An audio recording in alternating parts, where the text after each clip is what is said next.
There's no substitution for blood. There's no artificial blood.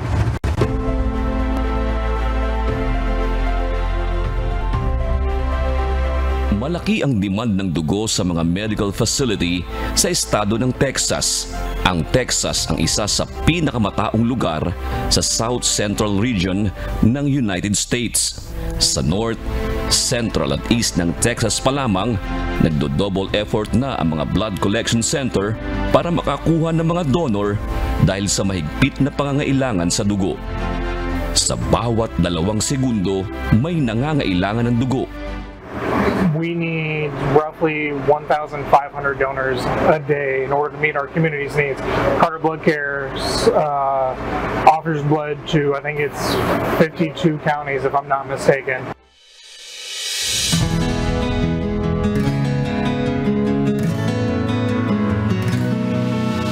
Regular partner na ng isang independent blood care center sa kanilang mobile drive, ang MCGI Dallas, Texas chapter. Quarterly o kada 3 buwan ay ginaganap ng mga volunteer ang kanilang commitment sa paggawa ng mabuti na may ngiti sa kanilang mga labi. It's only take a pint, a unit, to save somebody's life. And y'all welcome us with open arms, smiles, and it's well worth it. Every step is well worth it. Ang nurse na si Ruth Flores, maraming beses nang sumubok na mag-donate ng dugo. Ngunit madalas siya ay bigo. Actually, nakailang try na ako. Laging nade-decline. Nahirapan sila sa vein ko. Katulad kanina, medyo nahirapan siya. Pero finally, nakuha naman. Ang kanyang karanasan ang isa sa mga nagtulak sa kanya upang magdugtong din naman ng buhay sa iba. Napunta ako dun sa point na ang normal blood kasi nasa 9 yan. Sa mga taong hindi nakakaalam, 9 dapat at least ang dugo mo para maging okay ka. Yung dugo ko that time is 5.4. So kalahati halos nung normal. Kaya naramdaman ko yon na kung hindi ako mabibigyan ng dugo, pwedeng mamatay na ako. Kaya ramdam ko yung sinabi ni Kuya na pagdudugtong ng buhay talaga yung dugo.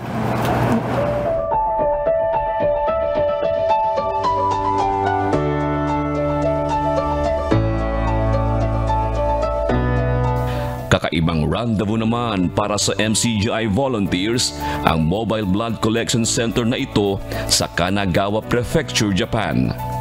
Imbis na iukol ang oras sa pamamasyal at iba pang recreational activities sa kanilang day off, pinili ng grupo na magbigay ng dugo para sa mga nangangailangan. Para sa kanila, makikita ang oportunidad na makatupad sa paggawa ng mabuti kung hinahanap ng buong sikap. Una po sa lahat, salamat po sa Diyos ng maraming salamat sa pagkakataon na ito. Totoo po na hinahanap po natin ng mga ganitong pagkakataon kasi part po ng tungkulin natin ito bilang Kristiyano na tayo ay magbigay ng tulong sa mga nangangailangan.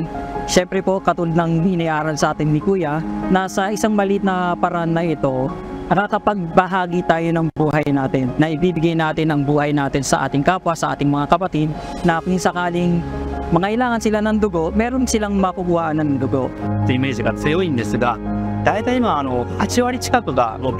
Ayon kay Yamazaki Tomohisa ng Blood Promotion Division ng Japan Red Cross, bukod sa mga emergency gaya ng aksidente, 80% ng pangangailangan sa dugo ay para sa mga may malubhang karamdaman gaya ng leukemia.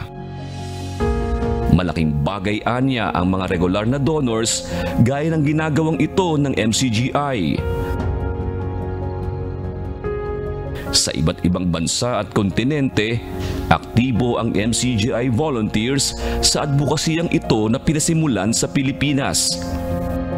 Anuman ang wika at lahi, magkakaisa ang puso sa pagdamay upang makapagdugtong ng buhay. Noong nakaraang buwan ng Hulyo, nakalikom ng halos 4,000 bags ng dugo ang MCGI sa ginanap na simultaneous bloodletting activity sa 80 lugar sa Pilipinas pa lamang.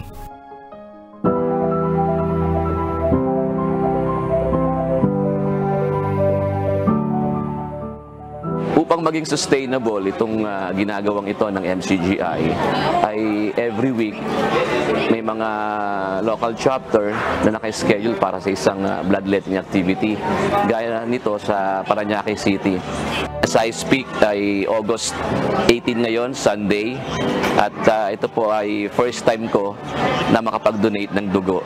At kaya naman po nagawa ko ito, una sa tulong po at awa ng Diyos, at doon sa mga testimonials ng mga volunteer ng MCGI, kung ano yung naging objective nila at kung gaano kahalaga yung pagdodonate ng dugo. Yun ang nag-move talaga sa akin para sa tulong at awa ng Diyos ngayong araw na ito ay maging bahagi ng aking history o history ng aking buhay sa loob ng 50 years. First time po ako nakapag-donate ng dugo. At ang hakbang na ito ng MCGI ay nakatutugon sa mga taong nag-aagaw ng buhay, gaya na lamang ng isang ginang sa Apalit, Pampanga.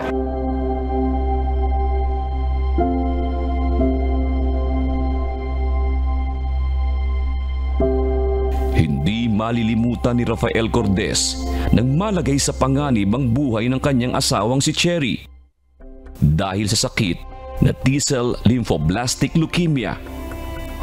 Noong nakaraang buwan, bumaba ang platelet count ng kanyang asawa, dahilan para ma-confine ulit ito sa ospital. At dahil sa dami ng dugo na kailangan, kaya ginawa namin, nag-post na lang kami sa social media, nagpatulong kami sa mga kaibigan, mga kamag-anak namin, share post hanggang sa yun yung pamangkin ko is nag-aaral dito sa La Verdad, sa one of the schools ng MCGI. Siguro parang sa mga kaibigan na rin nila, nag-connect, nakakuha kami ng dugo sa MCGI na within that day na isalin sa kanya kasi pagkabigay ng endorsement, pinakap na lang namin sa JBL. At ang maganda po nun ay wala pala kaming babayaran nung kinuha namin yung dugo sa JBL. Parang ang luwag sa kalooban namin na blessings ito. Kasi unang-una, ang hirap humanap ng dugo kung saan kukuha, lalo yung platelets. Buti sana kung isang bag lang, hindi. 10 platelets yung kinailangan namin. Tapos hindi pa ako member ng MCGI, nabigyan ng dugo. Kumbaga, alaking tulong po sa akin. Kasi hindi ako member, pero naging kumbaga beneficiary ng dugo. nagpaabot din ng pasalamat si Cherry sa mga taong hindi man niya nakita ng mukhaan, ngunit bukas ang palad na umalalay sa kanyang kalagayan. Sa ilang bags po na dugo at platelets na nasalin sa akin, maraming salamat kung kanino man yun. Sabi nga namin, naglulokong kami. Marami ng dugo ang nasalin sa akin, hindi ko na alam po kanino man yun. Pero malaking tulong po ang nagawa sa akin. Kumbaga, kasi 8 counts lang po ang platelets ko, mababa yun eh. Kumbaga, ang laking tulong po at ngayon, tamo, okay pa ako. Kaya po maraming salamat kung kanino man po dugo yun at sa MCGI po. Isa lamang si Cherry sa maraming pasyente na nabiyayaan sa blood donation drive na ito ng MCGI. Patunay na ang kakapusan sa dugo ay matutugunan sa pagtutulungan ng mga taong naturuan na gumawa ng kabutihan. Ang dugo hindi na ma-manufacture sa laboratory. Hindi pwedeng synthetic ang dugo. Kaya yung pangangailangan nung nag-aagaw buhay ng dugo, saan naman gagaling yon? Sa isang tao na nagkaroon ng puwang sa puso niyang magbigay ng dugo o magbigay ng buhay, sapagkat ang buhay ng laman ay nasa dugo. Jun Suriao, UNTV, News and Rescue. Diyos ang aming sandigan, serbisyo publiko ang aming pinahahalagahan.